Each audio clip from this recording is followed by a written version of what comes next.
नाशिक महानगरपालिकेच्या स्थायी समिती सभापतीपदी मच्छिंद्र सानप यांची बिनविरोध निवड झाली आहे। नाशिक महानगरपालिकेच्या स्थायी समिती सभापती पदाची निवडणूक स्थायी समिती सभागृह नाशिक महानगरपालिका राज्य गांधी भवन येथे पार पडली। या निवडणुकीचे पीठासन अधिकारी तथा जिल्हाधिकारी आयुष प्रसाद यांनी सकाळी 11 वाजता निवडणूक प्रक्रियेला सुरुवात केली आहे। स्थायी समिती सभापती पदासाठी एकूण 2 उमेदवारांनी नामनिर्देशन पत्र दाखल केले होते।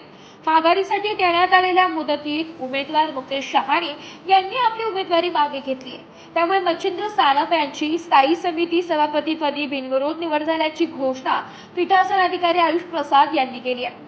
नवीन सभापती म्हणून निवड झाल्याबद्दल जिल्हाधिकारी आयुष प्रसाद यांनी मच्छिंद्र सानप यांचे अभिनंदन केले। यावेळी महापौर हिमगौरी आहेर अडके, उपमहापौर विलास शिंदे, आमदार देवयानी फरांदे, महाडचे अध्यक्ष रंजन ठाकरे, भाजपा गटनेते श्याम बडोते, शिवसेना गटनेते अजय बोरस्ते तसेच स्थायी समिती सदस्यांनी व नगर सचिव मदन हरिश्चंद्र यांनी सभापती मच्छिंद्र सानप यांचे अभिनंदन करून पुढील कार्यकाळासाठी शुभेच्छा दिल्या। नवीन सभापती मच्छिंद्र सानप यांनी सर्व सदस्यांच्या सहकार्याने पारदर्शक व लोकाभिमुख कार्य करण्याचा संकल्प व्यक्त करून सिंहस्थ कुंभमेळा यशस्वी करण्यासाठी सर्वतोपरी प्रयत्न करणार असल्याचं सांगितलंय।